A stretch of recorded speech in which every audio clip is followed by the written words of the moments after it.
Hello दोस्तों आज की इस वीडियो में हम लोग पढ़ने जा रहे हैं कि अरेंजिंग ऑफ शटडाउन पर्सनली, यानी कि जब क्या होता है कि कहीं पर किसी भी लाइन पे कोई काम करना होता है, मेंटेनेंस करना होता है, तो वहाँ पर शटडाउन लिया जाता है। अब वो शटडाउन की प्रोसेस क्या होती है, कैसे लिया जाता है, ये सारा का सारा हम लोग डिस्कशन करेंगे।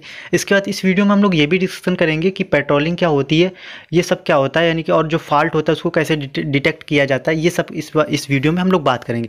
दोस्तों मैं आपको बता दूँ कि ये हमारी जो सब्जेक्ट है पॉलीटेक्निक इलेक्ट्रिकल ब्रांच के 6 सेमेस्टर में न्यू सिलेबस के अकॉर्डिंग यहाँ पर आपको सारा का सारा दिया जा रहा है। यहाँ पर ऑब्जेक्टिव क्वेश्चन को भी करवाया जा रहा है और साथ में थ्योरी को भी अच्छे से करवाया जा रहा है, ताकि आपको किसी भी चीज़ में कहीं भी समझने और क्वेश्चन को सॉल्व करने में कोई प्रॉब्लम ना हो। ठीक है दोस्तों, सो वीडियो को प्लीज़ आप पूरा देखिए, तभी आपको बहुत ही अच्छे तरीके से समझ में आएगा। तो सबसे पहले हम लोग यहाँ पर बात करते हैं कि अरेंजिंग ऑफ शटडाउन पर्सनली, यानी कि जो उसके क्या अरेंजमेंट किए जाते हैं जब हम लोग शटडाउन पर्सनली लेते हैं। तो सबसे पहले इसमें ये बताया गया कि जब लाइन को कोई दोस्त आता है तो उसमें मरम्मत की आवश्यकता नहीं, कि कहीं पर भी कोई भी लाइन में कहीं फॉल्ट आ गया तो वहाँ पर क्या होगा कि हमें रिपेयरिंग की आवश्यकता पड़ेगी, मेंटेनेंस की आवश्यकता पड़ेगी। तो वह स्थान एवं प्रारूप निश्चित करने के बाद हम लोग क्या करते हैं कि लाइन में शट डाउन लिया जाता है। अब क्या होता है कि हम लोग पता कर लिया कि भाई कहाँ पर हमारा हुआ है और किस टाइप का फॉल्ट है, तो स्थान और प्रारूप ये दोनों निश्चित करने के बाद हम लोग क्या करते हैं, लाइन में शट डाउन लिया जाता है। अब शट डाउन लेने से पहले विद्युत विभाग को एक प्रार्थना पत्र लिखा जाता है। ठीक है दोस्तों, किसको? विद्युत विभाग को। उसके बाद उस लाइन को सप्लाई से अलग कर दिया जाता है। वो हमारे जो जिस भी फीडर से जिस भी लाइन से आ रही होगी, लाइन मतलब आ रहा होगा उससे पावर, तो उसको हटा दिया जाता है वहाँ से। साथ ही उस फीडर के उपभोक्ता को भी पहले से सूचना देनी पड़ती है। अब जहाँ पर भाई शट डाउन हो रहा है तो वहाँ के जो उपभोक्ता उनको भी पहले से सूचना दे दी जाती कि भाई इतने टाइम यहाँ पर कोई सर्विस होनी है तो यहाँ पर शट डाउन होगा, तो आप अपने प्रॉपर लाइट भर घर वगैरह की जो भी आपको लाइटनिंग की प्रॉपर अपनी खुद की थोड़ी देर के लिए व्यवस्था कर लें। इसके बाद क्या होता है कि शट डाउन के समय कितने देर तक रहेगा ये भी हम लोग उसमें इन्फॉर्म कर देते हैं अपने उपभोक्ताओं को। शट डाउन लेने के बाद एक मोटे चैन का यूज अर्थिंग के लिए किया जाता है। क्या किया जाता है कि जब शट डाउन लेने के बाद हम लोग एक मोटे चैन का प्रयोग शट डाउन अर्थिंग के लिए किया जाता है। इसे अर्थिंग चैन भी कहते हैं। ठीक है दोस्तों, क्या करते हैं हम लोग, अर्थिंग चैन भी कहते हैं। इसके द्वारा लाइन चालक को शॉर्ट सर्किट करके खंभे के साथ भू संपर्कित कर दिया जाता है। क्या कर दिया जाता है, एक चैन होती है, उससे क्या करते हैं, जैसे अगर सपोज सिंपल सा, जैसे ये हमारा यहाँ पर तार जा रहे हैं, इसको क्या करते हैं, अगर हम यहाँ पर कोई भी मेंटेनेंस होना है तो पहले से क्या है कि जो हमारा लाइनमैन होगा उसको इन तारों को क्या कर देगा, चैन के माध्यम से ग्राउंड कर देगा। क्या कर देगा, ग्राउंड कर देगा। इससे क्या होगा कि अगर कोई एक्स्ट्रा चार्ज होता है तो वो हमारा ग्राउंड हो जाता है और शॉक वगैरह नहीं लगता है, ताकि चालकों का संयोजन सही पृथ्वी से बना रहे। ऐसा करने से यह फ़ायदा होता है कि भूल से कोई लाइन को आवेशित कर दे तो सब स्टेशन पर लगा उपकरण क्या हो, जैसे सर्किट ब्रेकर, फ्यूज, रिले आदि क्रियाशील होकर सर्किट ब्रेकर को ट्रिप कर दें, जिससे दुर्घटना की संभावना टल जाती है। इस वजह से हम लोग क्या करते हैं, उसे क्या करते हैं, ग्राउंड कर देते हैं। जिस फीडर पर मेंटेनेंस या फॉल्ट को दूर करने का कार्य किया जाता है उस फीडर को डेड करके उपकेंद्र पर फीडर के परिपथ वियोजक को के आगे एक बोर्ड लगा दिया जाता है। क्या लगा दिया जाता है, उसमें बोर्ड लगा दिया जाता है जिस स्थान पर लिखा जाता है कि इस लाइन पर कार्य चल रहा है। इसके बाद टूल्स की सहायता से फॉल्ट्स को दूर कर दिया जाता है। अब देखिए क्या होता है कि सपोज एक वहाँ पर शिफ्ट वाइज भी मतलब सब स्टेशन में शिफ्ट वाइज भी काम होता है। पता चले एक डे शिफ्ट वाले से तो बात क्यों कि वो चली गई कि हाँ भाई फॉल्ट हुआ है, शट डाउन लिया गया, आप मतलब सर्किट को ऑन यानी कि फीडर को ऑन मत कीजिएगा। लेकिन हो सकता है जैसे शिफ्ट चेंज हुई, अब दूसरे को पता नहीं है, वहाँ पर कुछ लिखा नहीं है, तो उसने क्या कि आया, उसने चालू कर दिया उस लाइन को, उस फीडर को।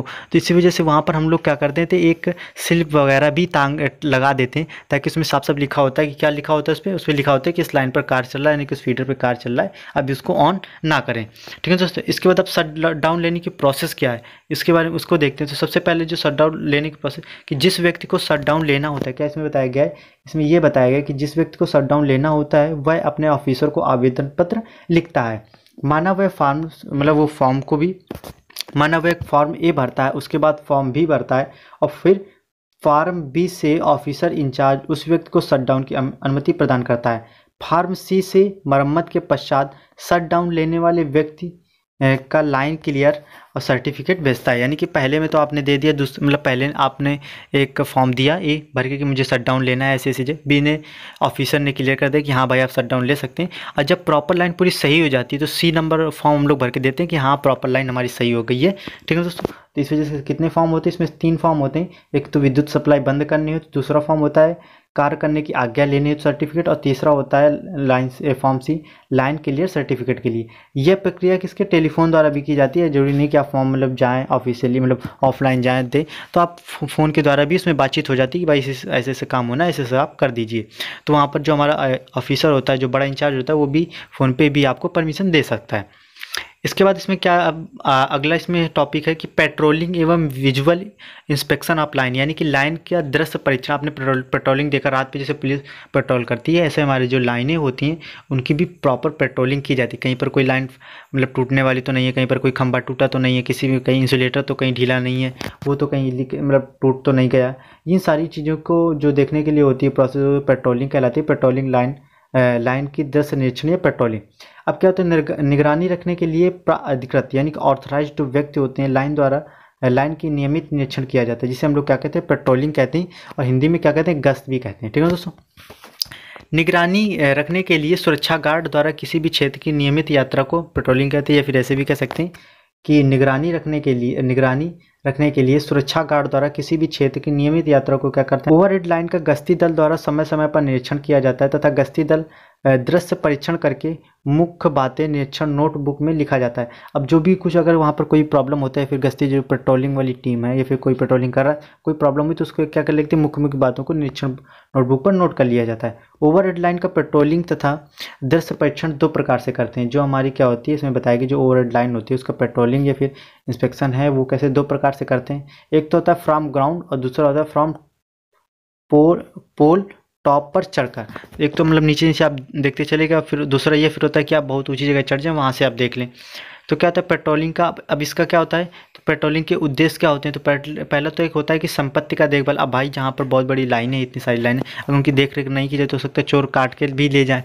तो इस तरीके से एक तो संपत्ति की भी देखभाल करनी होती है। क्या होती है, संपत्ति की भी देखभाल करनी होती है। सही ग्राउंड रिपोर्ट भी तैयार करना, यानी कि सब कुछ प्रॉपर सही से चल रहा है कि नहीं चल रहा है, इसकी भी ग्राउंड रिपोर्ट तैयार करनी है। लाइन को सुरक्षित एवं दुर्घटना रहित बनाए रखना भी होता है, यानी कि उसमें कोई ऐसी प्रॉब्लम तो नहीं आ रही, तार कोई टूटा तो नहीं है, टूटने वाला तो नहीं है। इन सबसे कहीं ना कहीं सुरक्षा प्रदान करता है।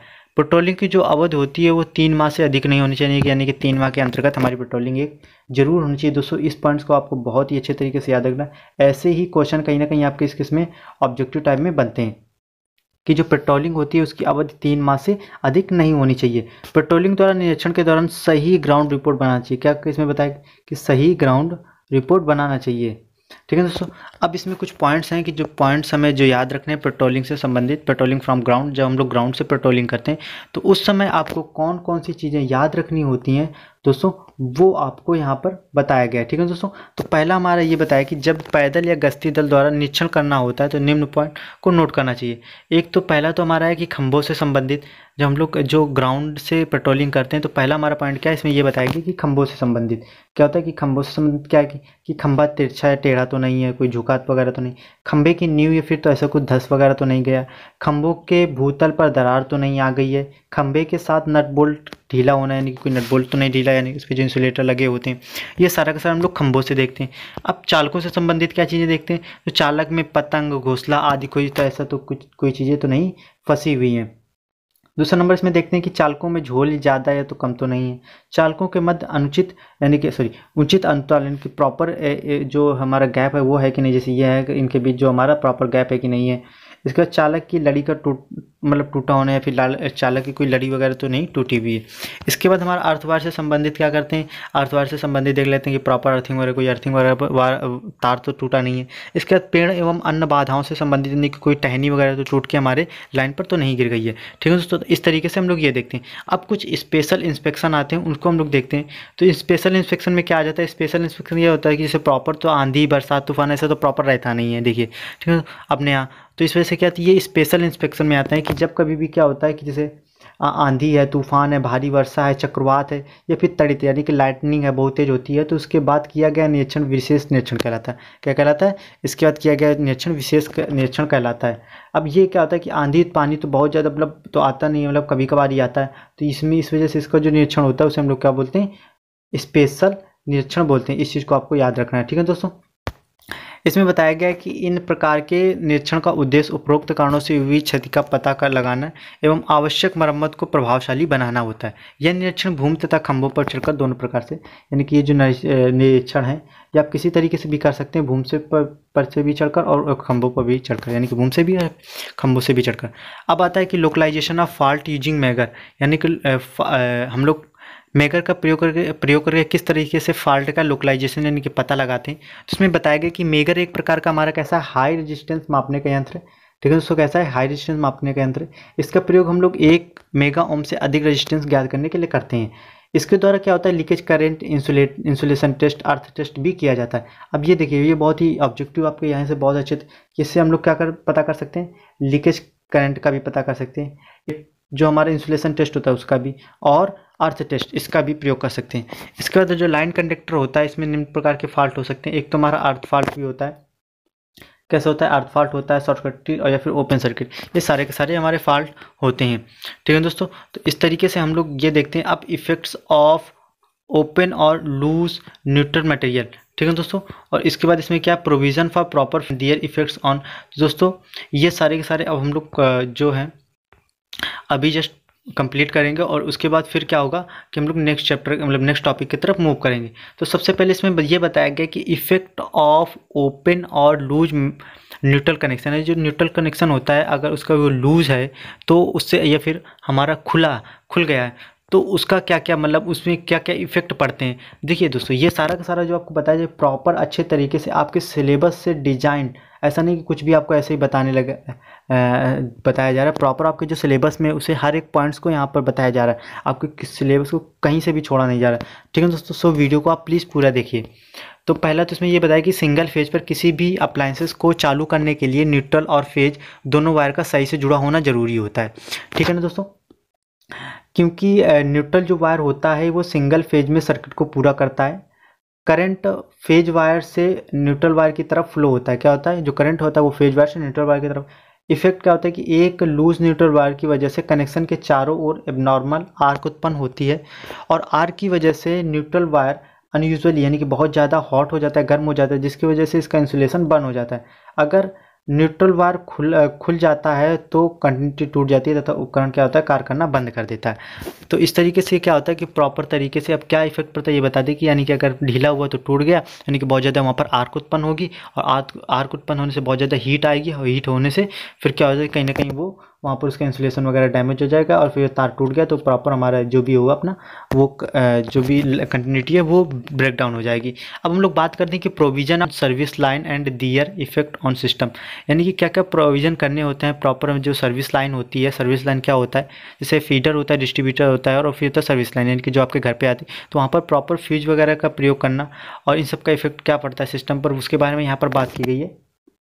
ठीक है दोस्तों, तो यहाँ पर बात की गई है कि सबसे पहले क्या कहा गया कि सभी सर्विस लाइन, ओवरहेड लाइन और अंडरग्राउंड लाइन पर फ्यूज का प्रयोग किया जाता है। सभी सर्विस लाइन को घरों को सप्लाई लेते समय सर्विस लाइन तथा एनर्जी मीटर के बीच में फ्यूज लगाना चाहिए, क्योंकि अगर 2 मीटर तथा लाइन के बीच में होता है तो फ्यूज पिघलकर सप्लाई को रोक देगा, तथा सर्विस लाइन के ऊपर कोई प्रभाव नहीं पड़ेगा, केवल घर पर ही सप्लाई बंद हो जाएगी। सिंपल से इसका मतलब ये होता है कि जैसे क्या ये हमारा पोल्स है, ठीक है, तो ये हमारा पोल्स है, और इससे क्या ये लाइन्स है। अब ये आपका घर है, और यहाँ पर आपके घर के बाहर ये लगा एनर्जी मीटर। अब यहाँ से क्या होगी, सप्लाई आई, तो इस यहाँ से ये जो सर्विस में, अब इसको क्या बोलते हैं, जो खंबे से आपके घर के एनर्जी मीटर तक जो वायर आता है उसे हम लोग बोलते हैं सर्विस में। तो इसी के बीच में हम लोग एक फ्यूज का स्थापना कर देते हैं, क्योंकि अगर कहीं भी ज़्यादा वोल्टेज हो तो ये फ्यूज गल जाता है और ये कनेक्शन टूट जाता है, और आपका पूरा प्रॉपर जो घर के अप्लाइंसेज है, एनर्जी मीटर, ये सारे के सारे बच जाते हैं इससे। ठीक है दोस्तों, इसके बाद हम लोग बात करते हैं cause of dim and flickering light, यानी कि डिम और फ्लिकरिंग लाइट का मतलब बहुत धीमी और जैसे नहीं बचती जलती ऐसी जो लाइट होती है फ्लिकरिंग, इसे हम लोग फ्लिकरिंग लाइट बोलते हैं। ये किसकी वजह से होता है, ठीक है, तो जो लूज न्यूट्रल की वजह से वोल्टेज क्या होता है कि असमान हो जाता है। जो हमारा क्या होता है कि अगर हमारा न्यूट्रल लूज है, ढीला हुआ है, तो उससे क्या होता है कि हाई और लो होता है वोल्टेज, और लूज न्यूट्रल वायर के कारण वोल्टेज कम ज़्यादा होता है, जिससे क्या होता है कि लाइट डिम या बहुत मतलब धीम या तेज होती है, जिसे हम लोग बोलते हैं अपनी भाषा में डिम, या फिर वो उसमें फ्लिकरिंग होती है। डिम तथा फ्लिकरिंग लाइट के कम ज़्यादा होने के क्या क्या कारण होते हैं, इसमें ये भी बताया गया। तो पहला तो जो हमारा पॉइंट है वो पहला हमारा पॉइंट है कि लूज न्यूट्रल वायर हमारा लूज हो सकता है, या फिर हमारा क्या होता है जो टर्मिनल होते हैं उसके कनेक्शन सही नहीं हो, ढीले वगैरह, जले हुए टूटे हुए तार के कारण, या फिर हमारा ख़राब एवं जले हुए स्विच के कारण। ऐसा भी हो सकता है कि हमारा स्विच वगैरह कोई जला हुआ ख़राब या जले हुए तार के जोड़ के कारण। तो इन सब के कारण हमारी फ्लिकरिंग या फिर हमारी क्या होती है कि डिम लाइट आती है। ठीक है दोस्तों। और ये फिर लोड बढ़ने के कारण भी लाइट डिम या फिर कम ज़्यादा हो जाती है। जैसे आपने देखा होगा कि सपोज आपके घर की लाइट क्या होती है, प्रॉपर जल्दी आपने हीटर ऐड कर दिया, ठीक है दोस्तों, तो क्या होती है आपके घर की लाइट धीमी हो जाती।